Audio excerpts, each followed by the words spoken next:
उन पर 307 का मुकदमा तक दर्ज किया। आपने देखा होगा कि जब भी छात्र नौजवान अपनी मांगों के समर्थन में पटना की सड़कों पर उतरते हैं तो उनको किस तरह से पुलिस दबंगता का शिकार बनाती है। लेकिन अफसोस की बात है कि यही पुलिस अपराधियों के सामने अपने आप को पंगु हो जाती है, मुंह छिपाने का काम करती है, जिसके कारण अपराध चरम सीमा पर है। और ये पुलिस अपराधियों की जगह प्रदर्शनकारियों पर अपनी दबंगता दिखाने में फख्र महसूस करती है। ये कहीं ना कहीं बिहार में लोकतंत्र को कमज़ोर करने का जो नीतीश जी का प्लान है, उसी प्लान के तहत इस तरह की कार्रवाई हो रही है। और जनता की आवाज़ कोई नहीं बने, जनता का सवाल कोई नहीं उठाए, कोई छात्र नौजवान अपने रोजगार की मांग के लिए सड़कों पर ना उतरे, इसके लिए प्रदर्शनकारियों को दबाने का काम किया जाता है। मैं पूछना चाहता हूं कि 15 दिन के करीब से जो वार्ड सचिव पटना की सड़कों पर थे और उनको किस तरह से सर्द रातों में भी पटना की सड़कों पर रहना पड़ गया। लेकिन अफसोस की बात है कि एक अदना सा कर्मचारी भी सरकार के स्तर से उनका पुरसनहाल नहीं किया, उनको पूछने नहीं गया, जिसके कारण उन लोगों का सब्र बांध टूट गया और वो लोग प्रदर्शन को आगे बढ़ाते हुए कल भाजपा कार्यालय तक आकर के मौन रूप से धरना देने का काम कर रहे थे। लेकिन अफसोस की बात है कि जो प्रदर्शनकारी और वो लोग प्रदर्शन को आगे बढ़ाते हुए कल भाजपा कार्यालय तक आकर के मौन रूप से धरना देने का काम कर रहे थे। लेकिन अफसोस की बात है कि जो प्रदर्शनकारी गर्दनीबाग से वीरचंद पटेल तक पहुंचे, उनमें जो कोताही प्रशासनिक पदाधिकारियों की हुई, उन पर कार्रवाई नहीं की जाती है। जो इंटेलिजेंस का फेलियर हुआ, उस पर कार्रवाई नहीं की जाती है। कार्रवाई किस पर होती है?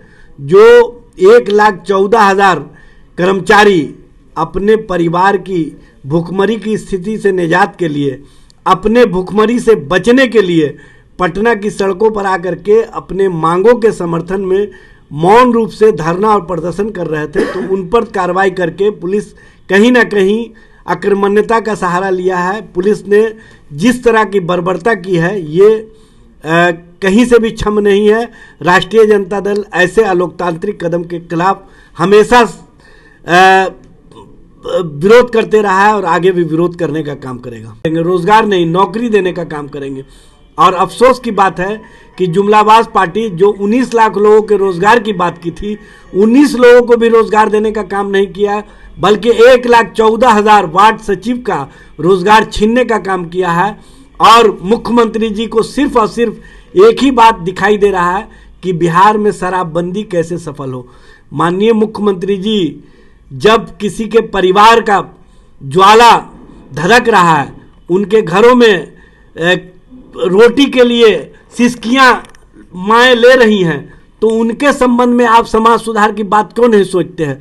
समाज सुधार का मतलब होता है कि हर घर में खुशियां हो, हर घर में कहीं ना कहीं जो आज मातम की स्थिति है उससे निजात मिले।